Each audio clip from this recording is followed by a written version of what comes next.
বর্তমান বন্যা পরবর্তী পরিস্থিতিতে রাজ্যের মৃৎশিল্পীরা ব্যাপক ক্ষতির সম্মুখীন। গণেশ পুজো আসন্ন, বন্যায় ক্ষতির কারণে এবার প্রতিমার দাম বাড়বে বলে আশঙ্কা। মৃৎশিল্পীদের বক্তব্যে সেই আশঙ্কাই সত্যি হলো।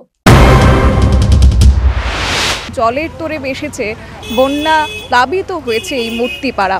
ক্ষয়ক্ষতির পরিমাণটা হয়তোবা আজও অনেকটাই, এবং সেক্ষেত্রে দেখা গিয়েছিল মূর্তিও অনেকটাই ভেঙে গেছে এবং জলের তোড়ে ভেসে গেছে। কিন্তু আজ আমরা সবটাই জানার চেষ্টা করব সেই মৃৎশিল্পীদের কাছ থেকে কতটা ক্ষতির সম্মুখীন হয়েছেন আজ তারা।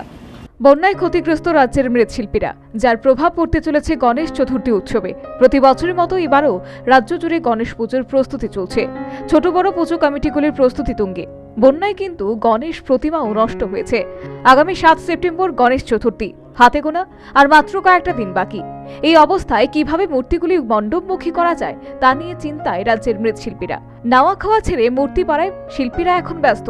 উপরন্তু ক্ষতিগ্রস্ত মৃৎশিল্পীরা বর্তমানে দুশ্চিন্তাগ্রস্ত। দেখুন, বন্যা তো আমরা একা না, সারা ত্রিপুরা মানুষও ক্ষতি, তার ত্রিপুরার সঙ্গে আমরাও তো ক্ষতি হবো, এটা তো বাস্তব। সবখানে জল উঠেছে, তা আগরতলা শহরেও জল উঠেছে, তা আমাদের এখানে বাদ যাবে কেন? এখানে জল উঠেছে, ক্ষতি যেখানে বেশি হচ্ছিল এখানে কম হয়েছে ক্ষতি। আমাদের এই জায়গাতে উঁচা জায়গার জন্য ক্ষতিটা কম হয়েছে, কিন্তু ক্ষতি হয়েছে বেশি গেছে, মানে গলে গেছে, মানে গোটা 20টা গলে গেছে। যেহেতু গণেশ পুজোরও বেশি দিন বাকি নেই, তো সেই জায়গায় দাঁড়িয়ে আপনাদের প্রস্তুতিটা তো ছিল চরম পর্যায়ে। সেই জায়গায় আজকে কতটুকু প্রস্তুতি রয়েছে?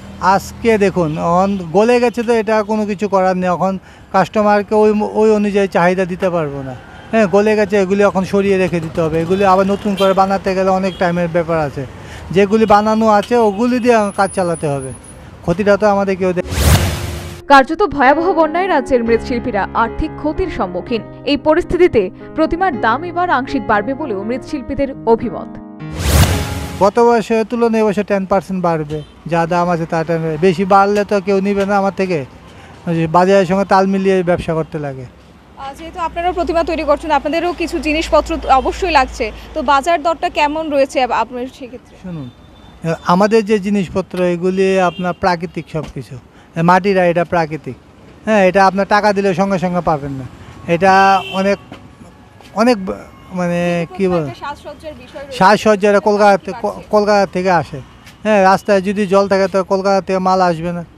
হ্যাঁ, তার জন্য 5 টাকা মালটা 60 টাকা কিনতে লাগবে।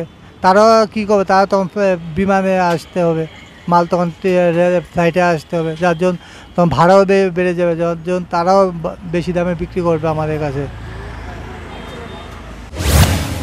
সুতরাং বর্তমান পরিস্থিতিতে মৃৎশিল্পীরা কঠিন চ্যালেঞ্জের সম্মুখীন। সামনেই দুর্গোৎসব। মৃৎশিল্পীরা এই অবস্থায় রাজ্য সরকারের কাছে আর্থিক সহায়তার দাবি তুলেছেন। রাজ্যের বহু শ্রমিক ও সাধারণ মানুষ মৃৎশিল্পের সঙ্গে জড়িত। এর সাথে রাজ্যের একটা বড় অংশের মানুষের রুটি রুজির বিষয়টি যুক্ত। তাই এই শিল্পের প্রতি রাজ্য সরকারের এই মুহূর্তে বাড়তি নজর দেওয়া উচিত বলে তথ্যবিজ্ঞ মহল মনে করছেন। রাজ্যের বন্যায় কান্নার রোল যে এখনো থামেনি সেটা হয়তো স্পষ্ট, কিন্তু সেই জায়গায় অবশ্যই প্রচুর পার্বণ তো রয়েছেই রাজ্যের বুকে, এবং প্রস্তুতিও চলছে সেই পর্যায়ে। কিন্তু সেক্ষেত্রে দাম বাড়ারও কিন্তু অনেকটাই আশঙ্কায় রয়েছে আজ রাজ্যবাসী। আমরা কথা বলেছিলাম মৃৎশিল্পীদের সঙ্গে, তারা কিন্তু অবশ্য বলছেন আগামী দিনে সেক্ষেত্রে কিন্তু দাম অনেকটাই বাড়তে শুরু করেছে বা বাড়তে শুরু করবে সেই জায়গায় দাঁড়িয়ে, এবং একই সঙ্গে প্রতিমার চাহিদা কিন্তু অনেকটাই কমছে, যেটা আজ আমাদের সংবাদ মাধ্যমের মুখোমুখি হয়ে বিস্তারিত তথ্য তুলে ধরেছেন মৃৎশিল্পীরা। ক্যামেরায় জাকির হোসেনের সঙ্গে আমি শতাব্দী, নিউজ ভ্যানগার্ড।